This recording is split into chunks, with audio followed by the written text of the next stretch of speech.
Rapaz. Eu sei que eu sou bonito. Essa gravata vermelha ficou maravilhoso. Vamos orar, irmãos? Estenda suas mãos. Peça para o Senhor falar ao seu coração, que a palavra dele seja fielmente pregada. Pai, queremos te agradecer. Nós estamos aqui, Deus, cultuando ao Senhor, te dando glória, louvor, honra. E agora chegou aquele momento do culto, Deus, onde o Senhor, graciosamente, o Senhor usa homens e mulheres para falar à sua igreja, Deus, para anunciar a tua palavra, para expor o que a sua palavra revela do Senhor para nós, Deus. E nós dependemos disso, carecemos disso. Então, eu quero te pedir, Deus, usa a vida do Jonathan para falar conosco, tua igreja. Capacita ele, Senhor, para pregar de modo claro, de modo inteligente, de modo simples e de modo poderoso. Espírito Santo, faz a tua obra e que a sua igreja seja transformada aqui, Deus, para que nós possamos cada vez mais te honrar e te glorificar. É o que eu te peço em nome de Jesus. Amém e amém. Som. Boa noite, irmãos. A paz esteja com todos vocês. Amém? Bom, vamos lá. Obrigado, irmão. Estou com sede. Irmãos, gostamos de fazer festas? Réveillon, Páscoa, feriados, aniversário, Natal. São épocas do ano que pessoas se organizam e comemoram com churrasco, com bolo, com vela, bexiga, fogos, música e tantas outras coisas. O nosso Deus não é muito diferente. O Deus que é revelado na Bíblia é um Deus festeiro, que gosta de uma farra. É um Deus que estipula festas para o seu povo, como festa das cabanas, da Páscoa, das trombetas, da expiação, dos pães sem fermentos e outras festas que é estipulada para o povo de Israel. Essas festas eram importantes para aquele povo, pois Deus estipulou elas com um objetivo muito importante, que é fazê-los, através das festas, se lembrarem das bênçãos que eles receberam de Deus. E não só isso, mas algumas festas deles duravam quase que 8 dias, ininterruptamente. E não só isso, essas festas tinham que ser celebradas para sempre, de geração em geração, e assim perpetuar na cultura e na religião deles este costume de festejar as bênçãos que Deus lhes dava. E ainda mais, claro que essas festas não é velório, não é funeral.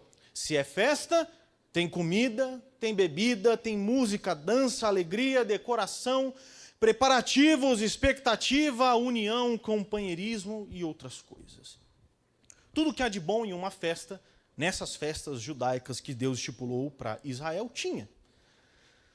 Mas essas festas não são para nós, gentios, ou não são para guardarmos essas festas. Os textos do Novo Testamento não nos orientam a comemorar essas festas como os judeus comemoravam.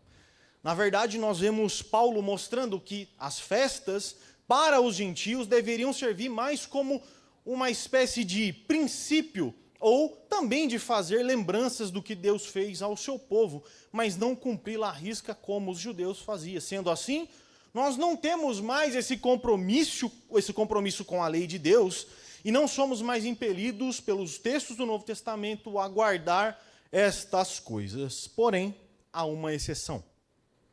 A Páscoa judaica, ou melhor, a ceia do Senhor, que é a Páscoa convertida ao cristianismo, em Jesus, nos moldes que ele estabeleceu, nós somos obrigados a produzir e a comemorar. A Páscoa, ou a ceia, foi estipulada por Jesus e os cristãos do primeiro século, os primitivos, sempre ceavam. A ceia, então, é um importante evento para a igreja nos textos do Novo Testamento. Na verdade, a ceia passa a se tornar uma espécie de evento que demonstra o que há mais profundo na igreja. É uma identidade da igreja cristã. A ceia é para a igreja cristã um sacramento que demonstra na prática o que ela simboliza. Na ceia nós temos comida e bebida compartilhado com todos, de forma igual e sem preferir A ou B. Na ceia nós temos a comunhão entre os participantes que compartilham a mesma comida e principalmente a mesma fé. Na ceia temos talvez como maior símbolo o pão, a comida, a bebida, o vinho, como aquilo que representa o corpo e o sangue de Cristo vertido na cruz. E ainda mais, o dono da festa, da ceia, ou o anfitrião dela, não são aqueles que comem ou bebem o vinho, nem a figura do pastor de uma igreja, e muito menos a denominação ou placa da igreja. Nota-se que o nome do evento é Ceia do Senhor, e não ceia da igreja do Evangelho Quadrangular, da igreja batista ou da igreja presbiteriana. É o dia da ceia do Senhor. Sendo assim, o dono da festa é o próprio que dá o corpo e o sangue que é vertido. É ele aquele quem financia tudo o que tem na festa, nos proporcionando aliança novamente com ele. E para encerrar essa introdução, Jesus de Nazaré é quem estipula essa festa e institui ela como ceia do Senhor. Ele é quem mantém a ceia, quem orienta sobre a ceia, quem manda os convites aos convidados da ceia, quem convence os convidados a vir, quem financia a ceia através do pão e do vinho que ele mesmo dá, e que ele põe as músicas que ele quer, a dança que ele quer, coloca alegria, reconciliação, perdão, amor, paz, família, esperança, salvação. Jesus é a própria ceia, e sem a presença dele, tudo não passa de comer pão-puma e tomar suco aurora de uva. Ponto. Agora sim. Livro de Apocalipse, capítulo 3, dos versos de número 14 até o 22. Eu vou ler na versão ARA. E diz: ao anjo da igreja de Laodiceia, escreve: essas coisas diz o Amém, a testemunha fiel e verdadeira, o princípio da criação de Deus. Conheço as tuas obras, que nem és frio nem quente, quem dera fosses frio ou quente. Assim, porque és morno e nem és quente nem frio, estou a ponto de vomitar-te da minha boca. Pois dizes, estou rico e abastado e não preciso de coisa alguma, e nem sabes que tu és infeliz, sim, miserável, pobre, cego e nu. Aconselho-te que de mim compres ouro refinado pelo fogo para te enriqueceres, vestiduras brancas para vestires, a fim de que não seja manifesta a vergonha da tua nudez, e colírio para ungires os olhos, a fim de que vejas. Eu repreendo e disciplino a quanto o amo, ou os que o amam. Sê, pois, zeloso e arrependa-te. Eis que estou à porta e bato. Se alguém ouvir a minha voz e abrir a porta, entrarei em sua casa e cearei com ele e ele comigo. Ao vencedor dar-lhe-ei sentar-se comigo no seu trono, assim como também eu venci e me sentei com meu Pai em seu trono. Quem tem ouvidos, ouça. A igreja, então, de Laodiceia recebe uma carta, e o conteúdo dessa carta não é das melhores, ou dos melhores. Entre as 7 cartas que recebem as 7 igrejas que recebem as cartas de Jesus, certamente Laodiceia é a que recebe com um teor mais repreensivo. O verso 14 nos mostra o remetente desta carta. E quem é o remetente? O Amém, que envia a carta. Este é o nome dele, o Amém. Mas quem é esse tal de Amém, Jonathan? Esse tal de Amém nada mais é e nada menos é que o tal também da testemunha fiel e verdadeira. E não para também por aí. O Amém também é o princípio da criação de Deus. Estes são os nomes ou títulos que Jesus recebe, sendo ele o próprio Amém, o Cordeiro de Deus. Tem uma música que diz: é Jesus, o Nazareno, é Jesus, o Filho de Deus. Não conhece? É Jesus, o carpinteiro, que me amou primeiro e a vida. Tem uma outra irmã, essa aqui você conhece. Achei um bom amigo, Jesus meu Salvador, o escolhido dos milhares para mim. Dos vales é o lírio, é o forte mediador, que me purifica e guarda para si. Consolador amado, meu protetor do mal, solicitude toma para si. Dos vales é o lírio, a estrela da manhã, o escolhido dos milhares para nós. Esse é o tal do amém. Jesus, então, se apresenta aos laodicenses com o nome Amém. Palavra famosa entre nós, que significa, no hebraico, verdade, confiável ou digno de confiança. Sendo assim, se apresentar como um amém e depois dizer que é a testemunha fiel e verdadeira é praticamente sinônimo, é como se ele explicasse o que ele disse antes. Ou seja, Jesus Cristo é o amém, aquele que é digno de confiança, pois possui a verdade. Depois ele diz ainda que é o princípio da criação. Veja o quão extraordinário é esse tal de amém, o princípio da criação. E nós temos que tomar um certo cuidado com esse texto, porque nós podemos cair no erro de achar que Jesus foi a primeira criatura, mas não. Se recorrermos a outras traduções, como a NVT, nós vamos ver que ele é a origem da criação, o início da criação, aquele que é o pontapé inicial da criação, por onde todas as coisas foram criadas. E veja então como isso é importante. Jesus está enviando uma carta e na carta o seu nome é Amém. E seu cargo no reino de Deus é o que Paulo descreve em Colossenses, capítulo 1, versos do 16 ao 17, que diz: quem é o Amém, Paulo? Este é a imagem do Deus invisível, o primogênito de toda a criação, pois nele foram criadas todas as coisas, nos céus e sobre a terra, as invisíveis e as visíveis, sejam tronos, sejam soberanias, quer principados, quer potestades, tudo foi criado por meio dele e para ele. Ele é antes de todas as coisas, nele tudo subsiste. Eis aí o remetente da carta. Será que ela é importante? Talvez. Então, a partir do verso 15 até o 17, encontramos as palavras pesadas da carta. Antes da gente falar disso, vamos falar sobre a cidade/igreja Laodiceia, que era muito rica por 3 principais motivos.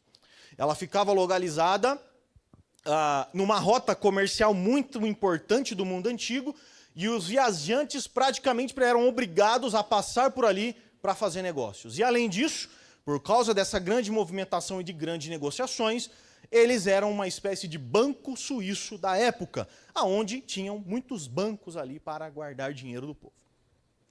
Segundo, a Laodiceia também era especialista na produção de lã de ovelha negra, ou ovelha, uma espécie de ovelha comum que tinha em Laodiceia. Era um tipo de lã fina e desejada que se utilizava nas confecções de roupa daquela época. E também, Laodiceia era uma cidade que estava próxima a uma fonte de águas que era utilizada na produção de pomada para os olhos ou de colírio. E por isso ela também tinha uma importante escola de medicina voltada para a saúde dos olhos em sua cidade.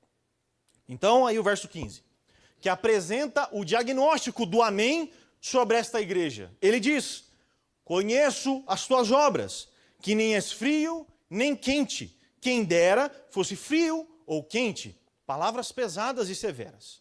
Essas palavras causam certa discussão em o que realmente Jesus está querendo ensinar ou repreender aquela igreja. Mas há um consenso quanto à condição daquela igreja. Sabemos que Laodiceia, então, era abastecida por uma fonte de águas termais. Essas águas vinham de longe por um aqueduto e passavam, então, pela cidade. As águas não eram próprias de Laodiceia, pois lá não tinha nascente. Elas vinham de uma outra cidade chamada Denizli.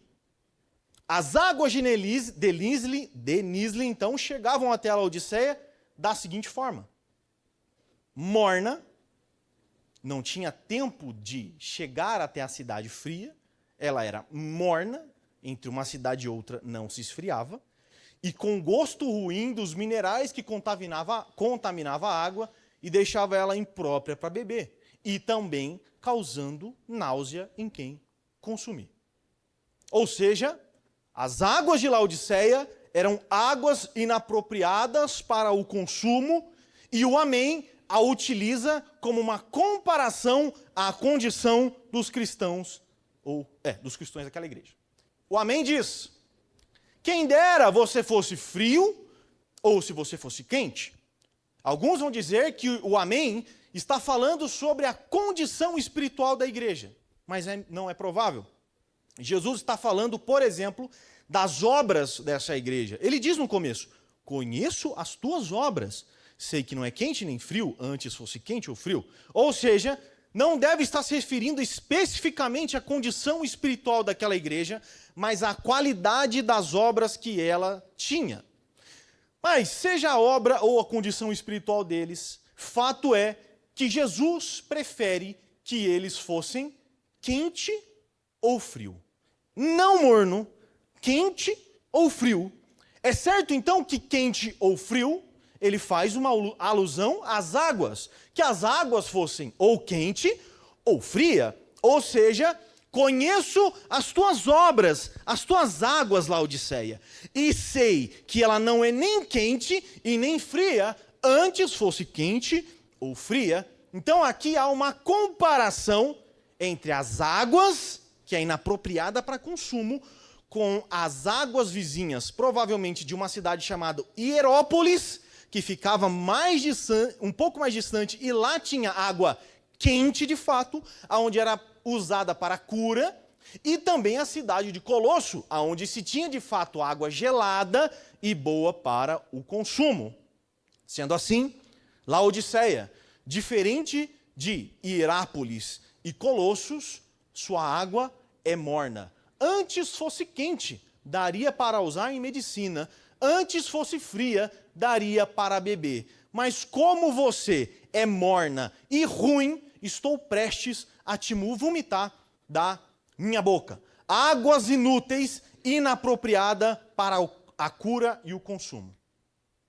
Então, percebendo a inutilidade das águas de Laodiceia e sua potência de causar enjoo, diz o Amém: antes você fosse fria, poderia beber. Antes quente, poderia aliviar dores. Mas como é morna, estou prestes a te vomitar.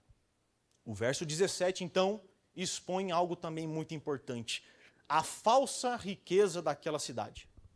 A cidade importante, então, para negócios, que interligava as outras cidades, que era especialista em lã preta e produção de medicamento para o olho, era de fato muito rica.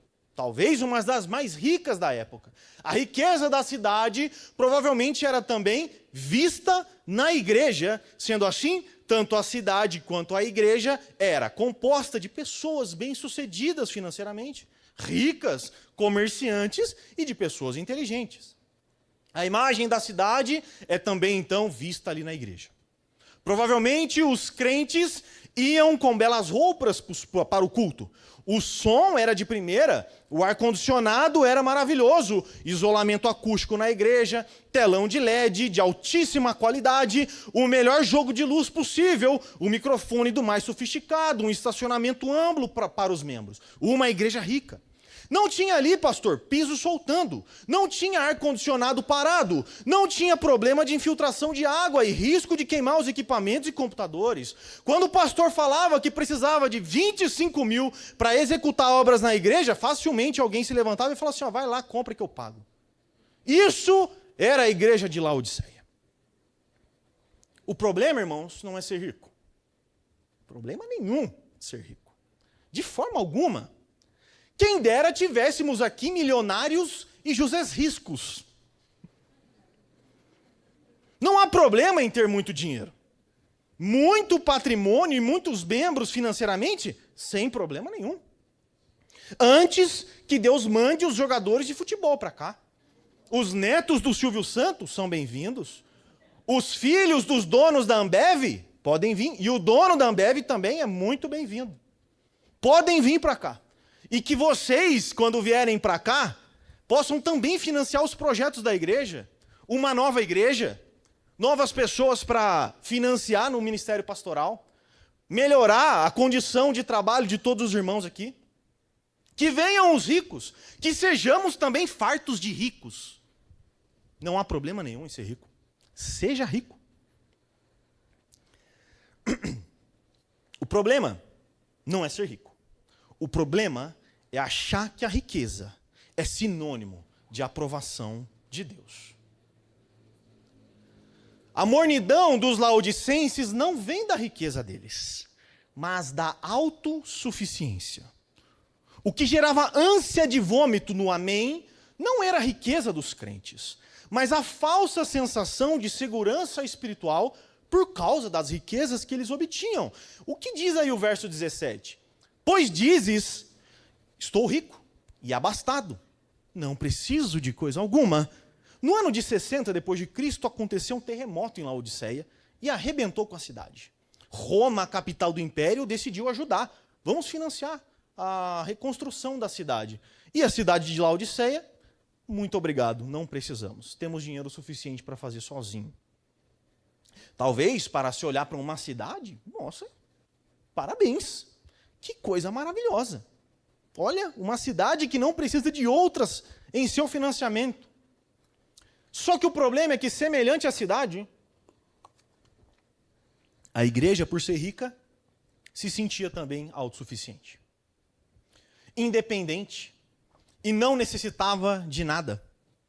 E pior, a riqueza deles era o que lhes dava essa sensação de aprovação divina. Jesus, então, expõe a verdadeira condição espiritual deles. Vocês acham, né, que vocês são ricos, que não precisam de nada. Mal vocês sabes.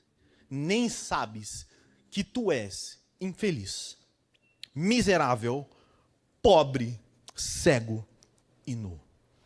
A riqueza, meus irmãos, não corrompe o julgamento justo do amém.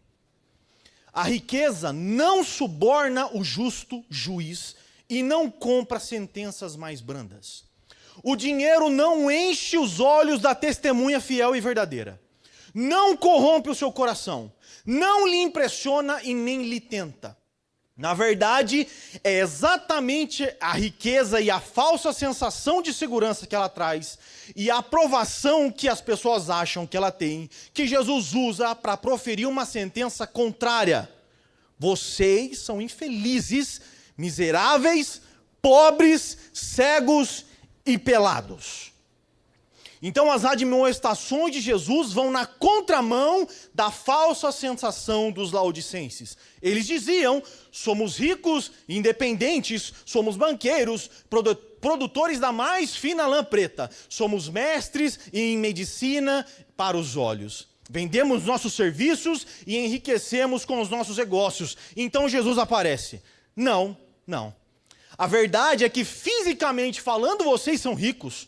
São produtores da mais fina lã, são médicos e banqueiros. E realmente isso tudo lhes dá muito dinheiro. Mas espiritualmente, vocês são pobres. Pois o crédito de vocês comigo está prestes a acabar.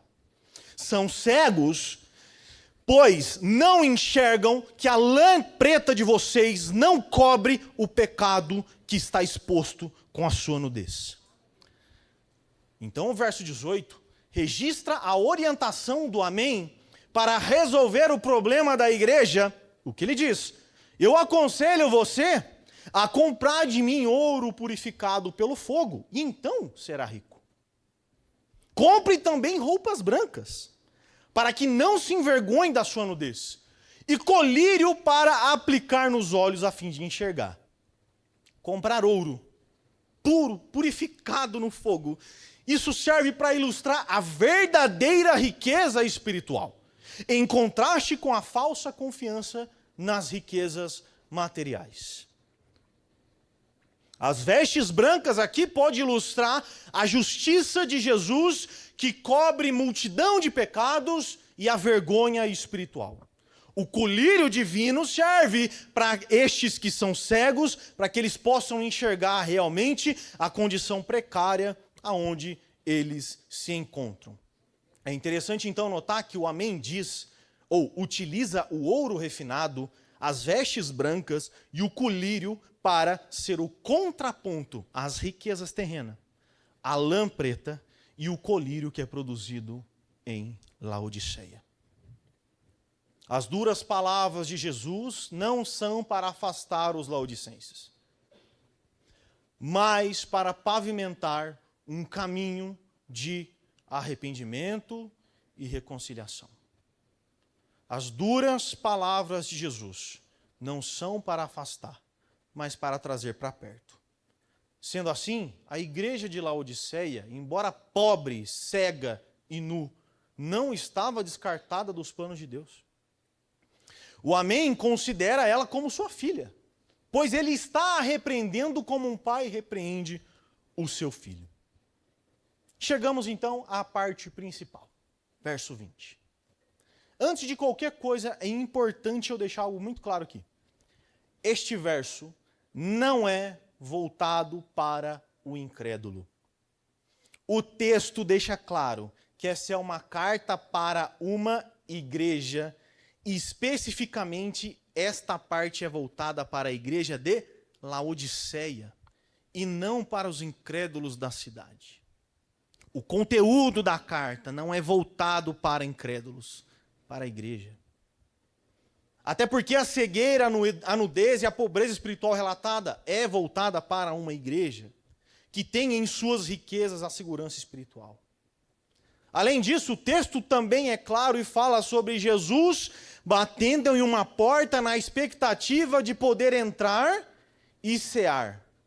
Veja, o texto diz que Jesus está à porta batendo na expectativa de entrar e cear.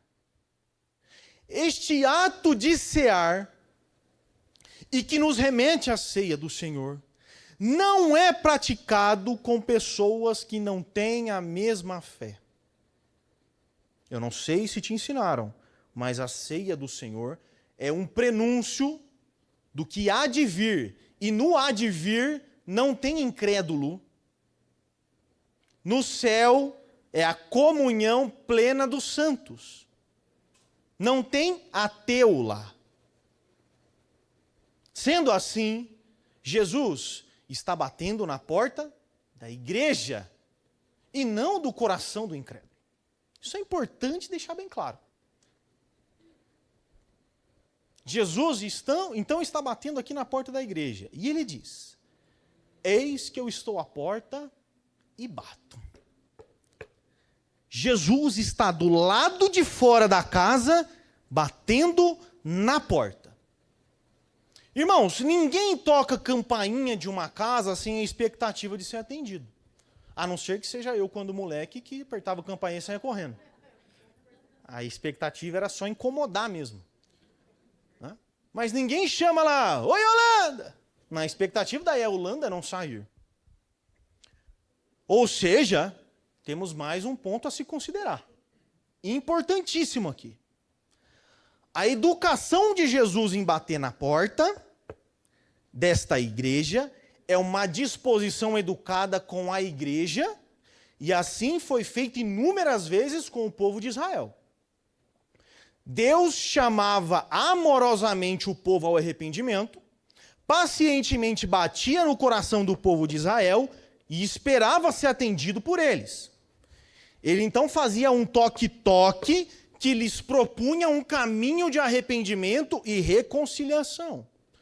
Pacientemente e educadamente, o Senhor estava ali esperando ser atendido por aqueles que ele já considerava o seu povo. Esta mesma educação que é demonstrada aqui não se aplica ao incrédulo, e eu vou explicar o porquê. Se Jesus está na expectativa de bater no coração de alguém, de um incrédulo, esperando que o incrédulo abra a porta para ele, nunca o incrédulo vai abrir. Se Jesus educadamente falar: oi, tudo bem, você quer crer em mim? O homem nunca vai crer. Se Jesus educadamente falar, você não me aceita, você não quer partilhar com... Não. Jesus é o Capitão Nascimento, filho. Ele entra com o pé na porta e soco na cara e fala, não vai subir ninguém. E se não for assim, nenhum de vocês estariam aqui. Jesus não usa essa... Ele vem com a cruz para te convencer, meu queridão. Ele vem com a bazuca celestial na sua cara, para te colocar aqui dentro. E se esperar, vou ficar aqui esperando ele me responder. Você nunca vai responder. Jesus está batendo na porta da igreja, na porta da comunidade, na porta do povo de Deus. Então lá está Jesus, na porta da igreja, esperando ser atendido pacientemente. Meu povo, estou aqui, batendo. Abram a porta para mim. E ele diz, se alguém ouve a minha voz e abre a porta, eu entro. Ceio com ele e ele comigo. Parou.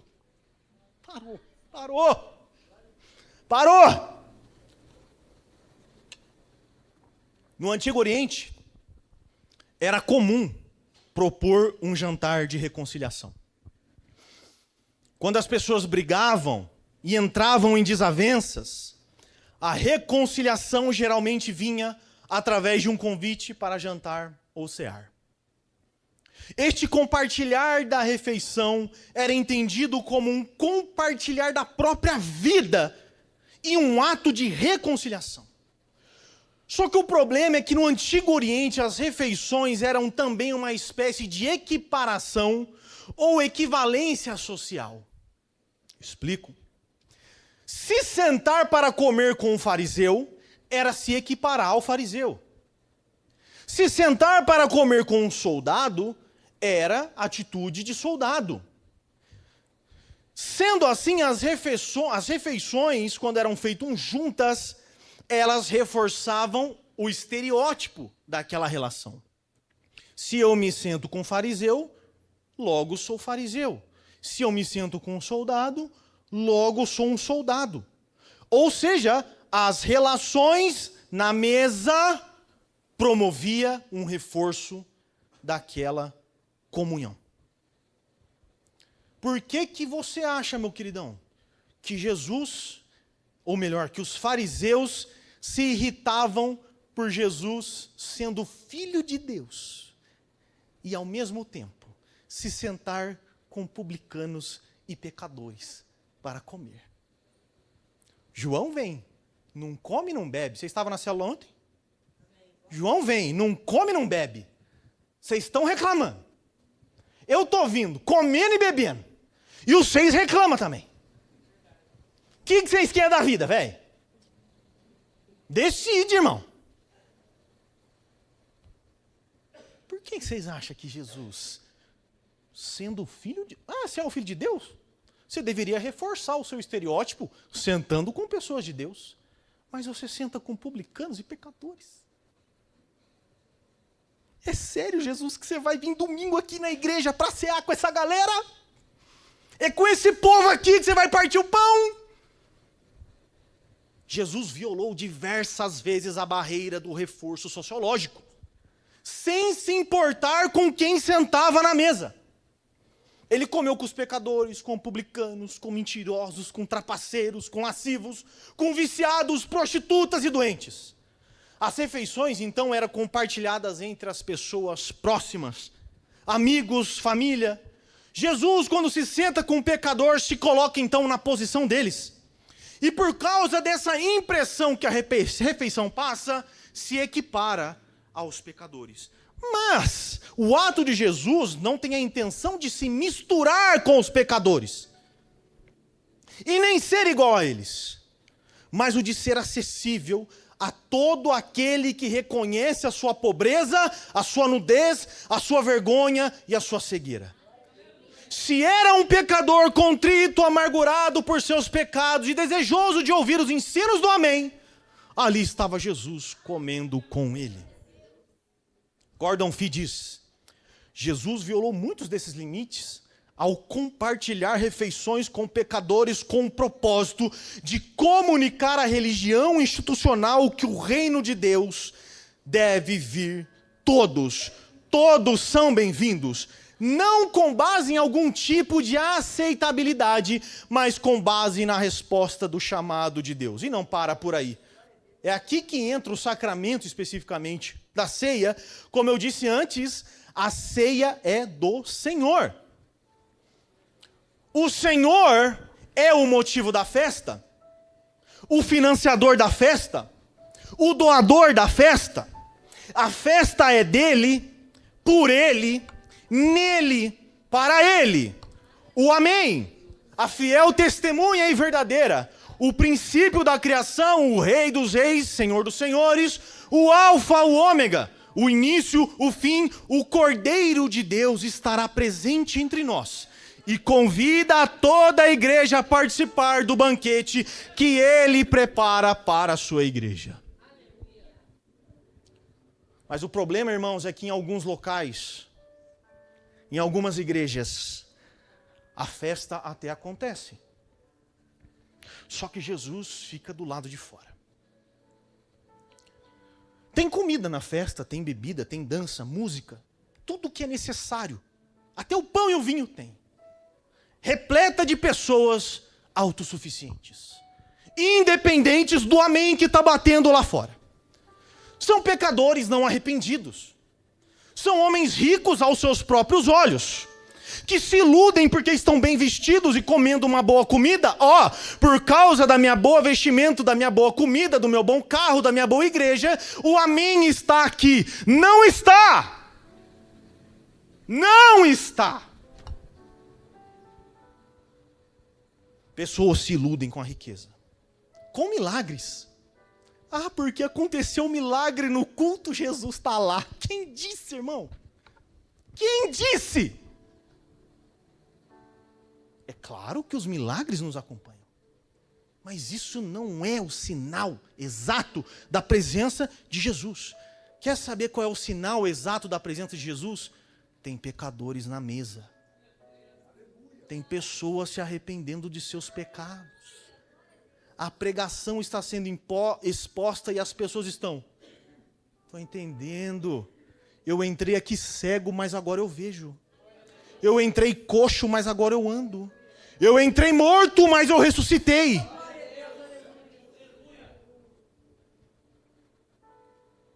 Uma ilustração nítida que temos em comemorações é o próprio Natal. Parabéns, Jesus! 25 de dezembro.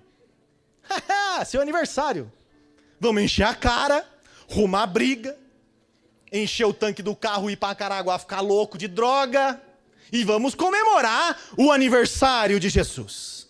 Parabéns, Jesus. Parabéns for you. Pergunta. Se o aniversário é de Jesus, onde está ele para a gente cantar o parabéns para ele? Se o aniversário é de Jesus, onde estão os presentes dele? Se o aniversário é de Jesus, que tal elaborarmos uma festa onde a comida e a bebida é a santidade e não a bagunça e a embriaguez? Se o aniversário é de Jesus, se a festa é dele, por que não ele mesmo decide quem será os convidados da sua festa? Por fim, eu quero tranquilizar vocês. Embora pode parecer prepotência da minha e da nossa parte, saiba que você, meu irmão, está numa igreja adornada pelo ouro puro refinado pelo Amém. Vestida com vestes de justiça de Jesus, que na cruz cobriu a sua nudez com o seu sangue. Eu te convido então, irmão, a domingo estar aqui na igreja. Jesus está batendo.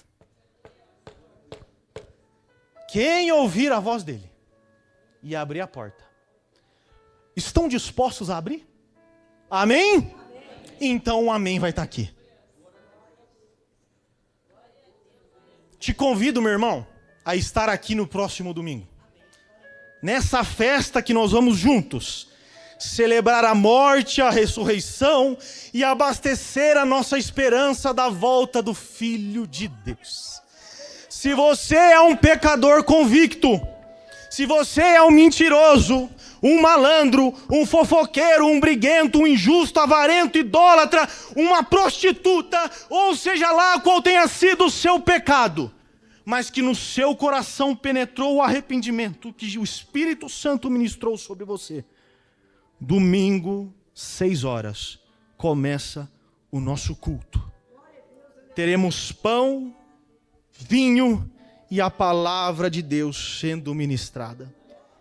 Quem tem ouvidos, ouça o que o Espírito diz à igreja. Senhor, em nome de Jesus.